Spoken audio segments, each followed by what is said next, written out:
वालेकुम। उम्मीद है कि आप सब लोग खैर आफियत से होंगे। आज का हमारा टॉपिक है लेवल्स ऑफ बायोलॉजिकल ऑर्गेनाइजेशन। तो चलें स्टार्ट करते हैं। इस टॉपिक में हम जो की पॉइंट्स पढ़ेंगे वो हम देख लेते हैं। बायो एलिमेंट्स क्या होते हैं, ह्यूमन बॉडी के अंदर कौन कौन से बायो एलिमेंट्स पाए जाते हैं, और बायोलॉजिकल ऑर्गेनाइजेशन के लेवल जो कि हमारा मेन टॉपिक है ऑफ कोर्स, तो हम इसको पढ़ेंगे। अब ये बायो एलिमेंट्स और बायो एलिमेंट्स ह्यूमन बॉडी के अंदर कौन कौन से पाए जाते हैं वो इसी टॉपिक के स्टार्ट में इंक्लूड हैं, तो हम इसको इसलिए साथ पढ़ेंगे।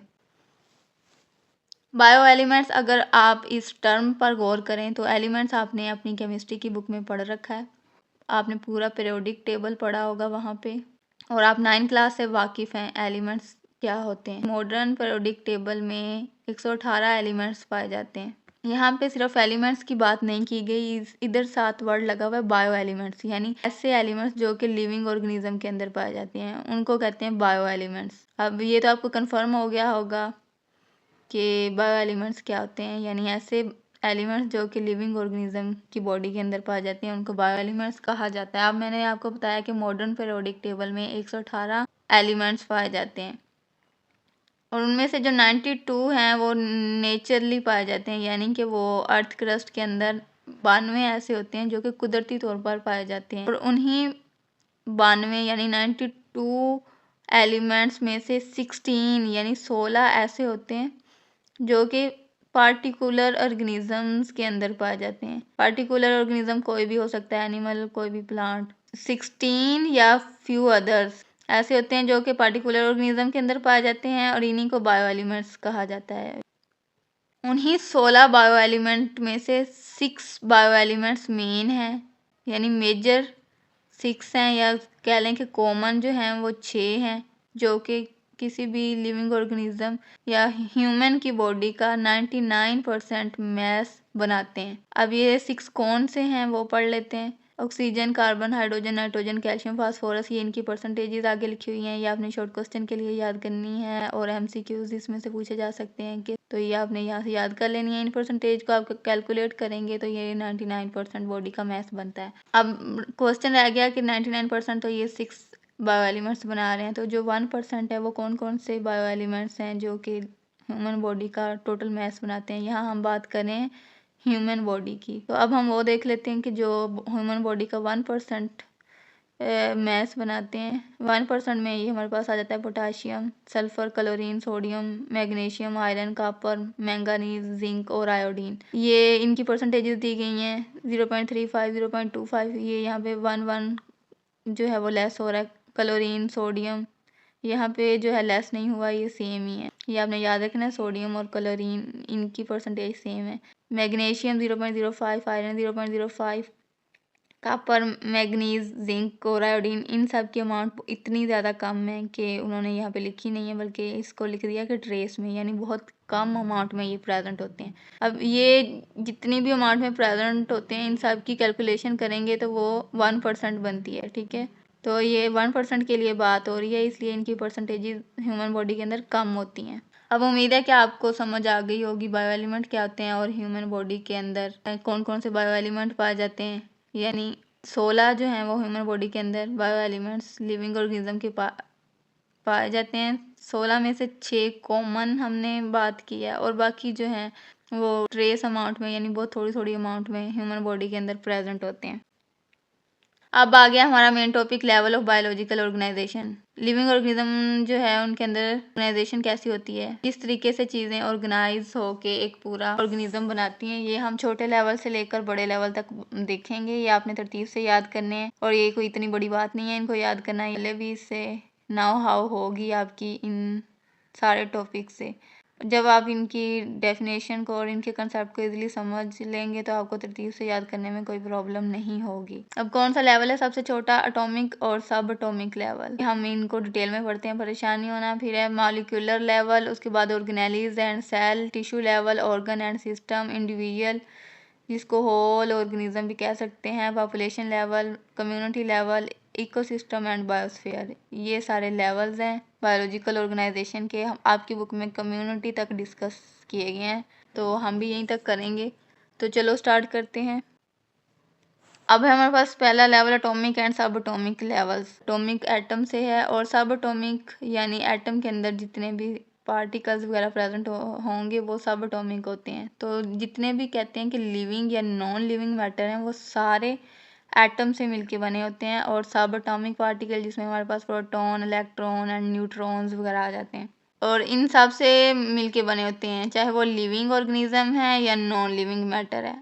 अब हमने तो पढ़ा था कि लिविंग ऑर्गेनिज्म जो है उनका बेसिक यूनिट सेल होता है, जबकि यहाँ बात की गई है कि वो सारे एटम से मिलके बने होते हैं। जब आप स्टार्टिंग पॉइंट लेंगे तो वो लिविंग और नॉन लिविंग दोनों ही एटम से मिलके बने होते हैं।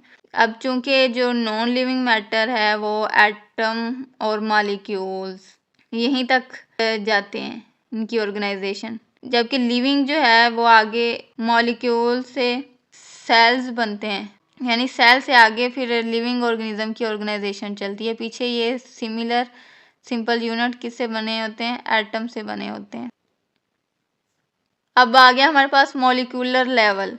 मॉलिक्यूलर लेवल ये भी एक ऐसा लेवल है जो कि लिविंग और नॉन लिविंग मैटर ये दोनों में ही एग्जिस्ट करता है।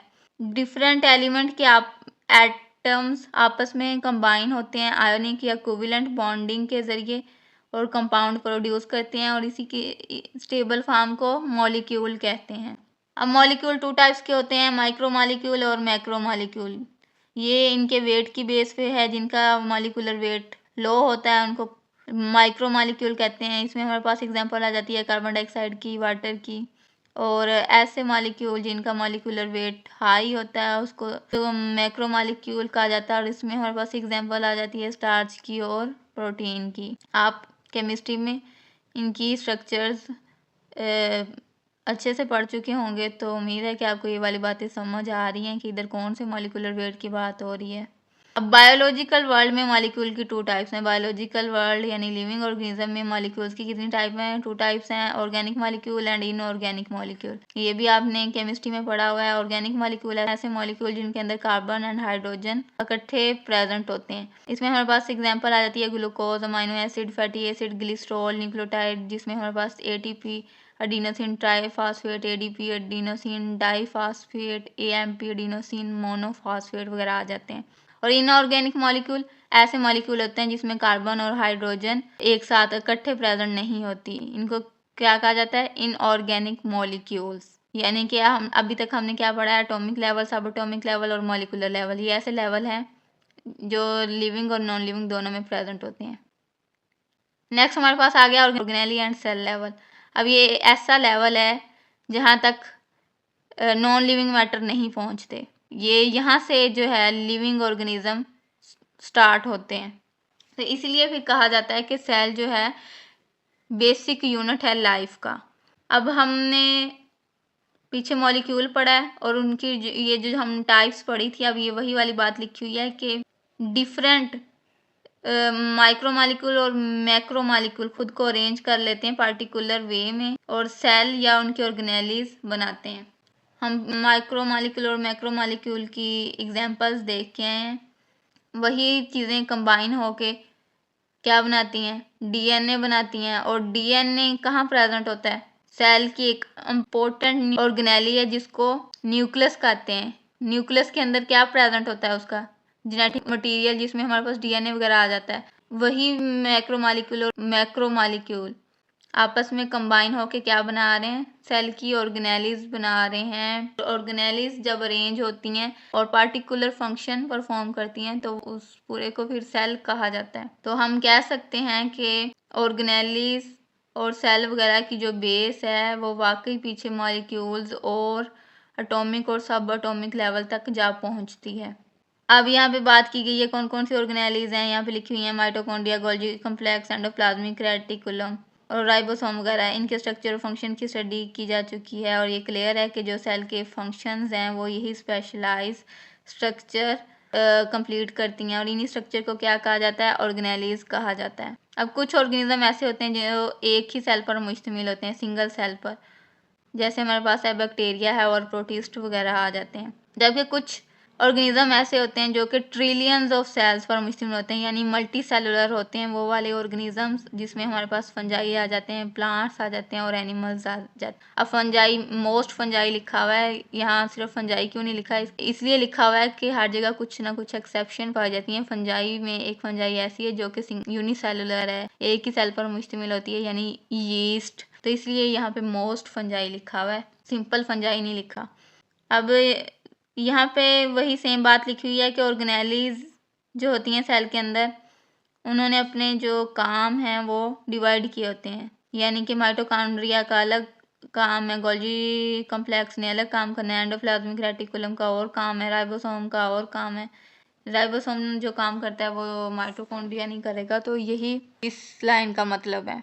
अब हमने जो है सेल की जो स्ट्रक्चर की बेस पे सेल को हम प्रोकैरियोट्स भी कहते थे और यूकैरियोट्स, 9th-10th में हम पढ़ चुके हैं ये वाली चीज़ें, प्रोकैरियोट्स और यूकैरियोट्स। प्रोकैरियोट्स कौन से थे? जिनके अंदर मेम्ब्रेन बाउंडेड ऑर्गेनेलीज वगैरह प्रेजेंट नहीं होती और इनके अंदर न्यूक्लियस नहीं होता। यही बात यहाँ पे लिखी है कि इनके अंदर लिमिटेड नंबर में जो है और लिमिटेड टाइप की ऑर्गेनेलीज प्रेजेंट होती हैं इनके साइटोप्लाज्म में। जबकि यूकैरियोट्स क्या होते हैं, इसमें बहुत काइंड की मेम्ब्रेनियस ऑर्गेनेलीज, यानी मेम्ब्रेन से कवर हुई, मेम्ब्रेन बाउंडेड ऑर्गेनेलीज वगैरह यूकैरियोट्स में प्रेजेंट होती हैं। Cell membrane is however present in all cells whether prokaryote and eukaryotic, यानी सेल कोई चाहे वो प्रोकैरियोटिक हो या यूकैरियोटिक हो, उसके अंदर सेल मेम्ब्रेन प्रेजेंट होती है। नेक्स्ट है हमारे पास टिश्यू लेवल। तो हम पढ़ चुके हैं कि ऑर्गेनिज्म या तो सिंगल सेल्स पर मुश्तमिल होते हैं या वो मल्टी सेलुलर होते हैं।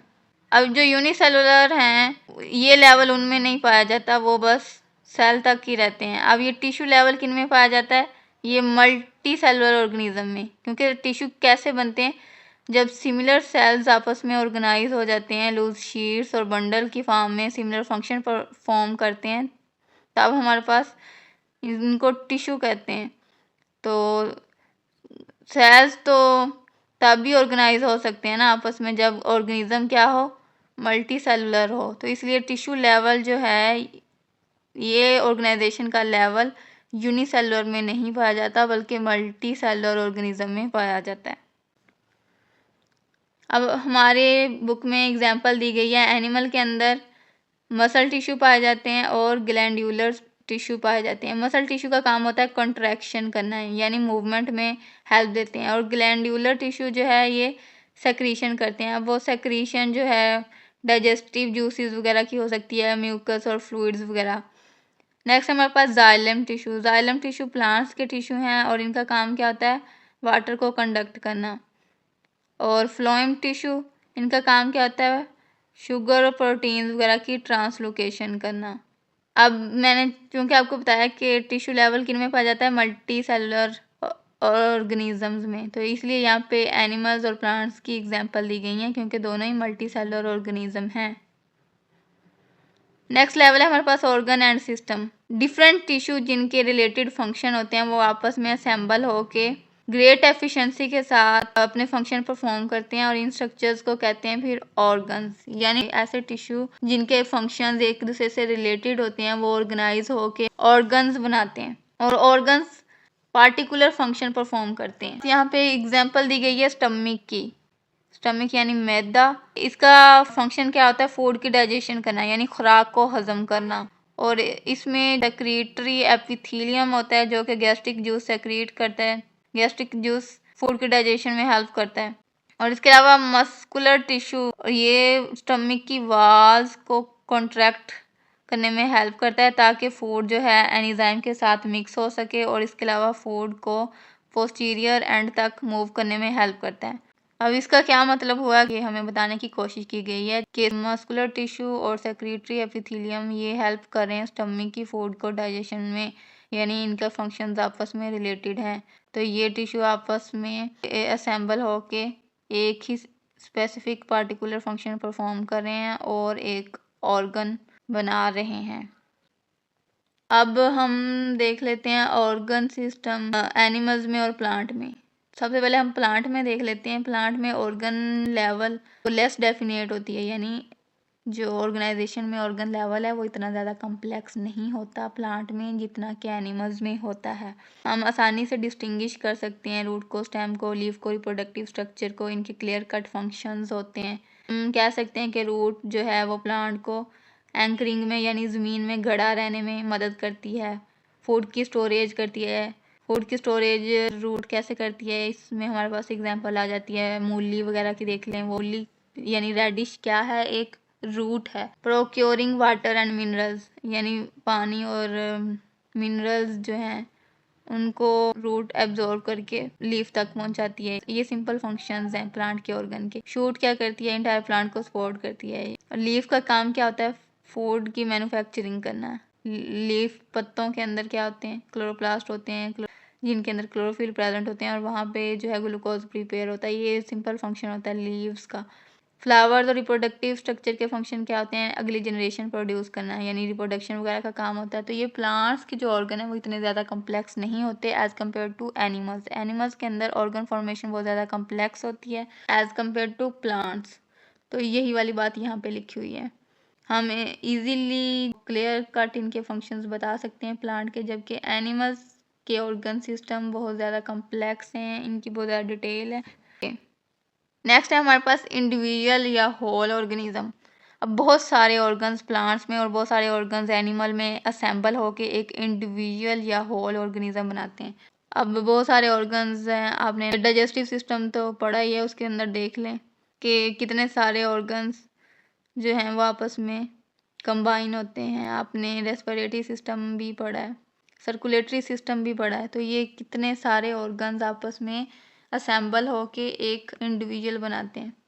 इसी तरीके से प्लांट के अंदर जो है बहुत सारे ऑर्गन असेंबल होके रूट, स्टेम, लीफ, उसके अलावा जो रिप्रोडक्टिव स्ट्रक्चर में फ्लावर्स और फ्रूट्स वगैरह आ जाते हैं, ये सारे कंबाइन होके पूरा एक इंडिविजुअल बना देते हैं। इंडिविजुअल्स की अपनी करैक्टरिस्टिक्स होती हैं। इंडिविजुअल में जितने भी सिस्टम्स हैं वो कोऑर्डिनेशन के साथ काम कर रहे होते हैं, यानी एक दूसरे के साथ तावन के साथ काम करते हैं। अब यहाँ एग्जांपल दी गई है कि कोई भी आदमी है जो कि कंटिन्यूसली हार्ड एक्सरसाइज करता है, तो ना सिर्फ उसके मसल्स काम कर रहे होते हैं बल्कि उसका जो रेस्पिरेशन रेट है वो भी इंक्रीज हो जाता है, उसकी हार्ट बीट, ताकि मसल्स को एक्सरसाइज के दौरान जितनी भी ऑक्सीजन है या फूड रिक्वायर्ड है वो प्रोवाइड की जा सके। अब एनिमल में कोऑर्डिनेशन जो है वो कौन कंट्रोल करता है या किसके ज़रिए अचीव किया जाता है, वो नर्वस सिस्टम यानी ब्रेन और एंडोक्राइन सिस्टम जिसके अंदर बहुत सारे ग्लैंड्स वगैरह मौजूद होते हैं जो कि हार्मोन्स वगैरह सेक्रेट करते हैं। तो एनिमल्स के अंदर इन दो सिस्टम के ज़रिए कोऑर्डिनेशन अचीव होती है, जबकि प्लांट के अंदर ये सारी एक्टिविटीज़ कौन परफॉर्म करते हैं, हार्मोन्स कुछ हमने इनके नाम सुने हुए हैं, जिब्रेलिन, ऑक्सिन, साइटोकाइनिन वगैरह। हार्मोन्स प्लांट के अंदर इन एक्टिविटी को रेगुलेट करते हैं। नेक्स्ट है हमारे पास पॉपुलेशन। पॉपुलेशन क्या होती है कि जब लिविंग ऑर्गेनिज्म की सेम स्पीशीज सेम प्लेस में रहती हैं सेम टाइम के अंदर, उनको पॉपुलेशन कहते हैं। यानी सेम स्पीशीज से क्या मुराद है, होमो सैपियंस इंसान जो है वो एक स्पीशीज़ हैं। और यहाँ एग्जांपल में हमारे पास रैट्स की बात की गई है। रैट एक अलग स्पीशीज़ है, यानी ये सेम टाइम पे सेम ही प्लेस में रह रहे हैं। यानी कि ये फील्ड ऑफ राइस, चावलों का खेत है, उसके अंदर जितने भी चूहे हैं वो क्या है, चूहों की एक पॉपुलेशन है। The number of student in your biology class यानी सेम टाइम पे प्रेजेंट है और सेम ही स्पीशीज़ है, सारे होमो सैपियंस है, इंसान है, तो ये भी क्या है, एक पॉपुलेशन है।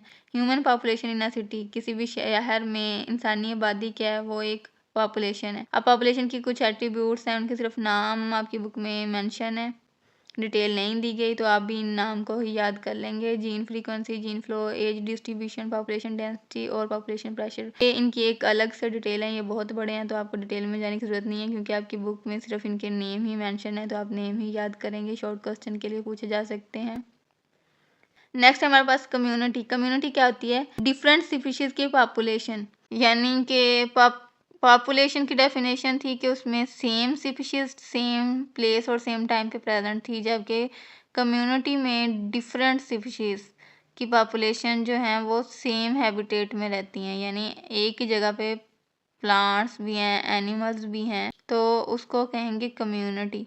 कम्युनिटी में लिविंग ऑर्गेनिज्म की डायनेमिक कलेक्शन होती है, जिसमें एक पॉपुलेशन इंक्रीज हो सकती है, दूसरी में भी डिक्रीज हो जाए एबायोटिक फैक्टर्स की फ्लक्चुएशंस की वजह से। यानी एबायोटिक फैक्टर में हमारे पास क्या आ जाता है, वाटर अवेलेबिलिटी आ जाती है, टेम्परेचर, सनलाइट और सॉइल के न्यूट्रिएंट्स वगैरह। यानी अब प्लांट्स और एनिमल इकट्ठे रह रहे हैं तो इन्वायरमेंट के अंदर कोई भी फ्लक्चुएशन आती है, टेम्परेचर चेंज होता है, वाटर की अवेलेबिलिटी पे इफेक्ट होता है, तो पॉपुलेशंस पे भी डिफरेंट स्पीशीज़ की पॉपुलेशन पे भी इफेक्ट होगा। मे बी ड्राउट की वजह से एनिमल्स मर जाएं या प्लांट जो हैं वो कम हो जाएं न्यूट्रिएंट की अवेलेबिलिटी की वजह से। तो इस तरीके से डिफरेंट स्पीशीज़ की पॉपुलेशन कम्युनिटी के अंदर इनके अंदर चेंजेस आती रहती हैं। और ये कम्युनिटी क्या होती हैं, कुछ बहुत ज़्यादा कम्प्लेक्स होती हैं, कुछ सिंपल होती हैं। सिंपल कम्युनिटी में कहते हैं कि कोई भी चेंज आ जाए उसका देर पा तक उसके अफेक्ट रहते हैं। उम्मीद है कि आपको समझ आ गई होगी। तो अपना ख्याल रखें। अल्लाह हाफिज़।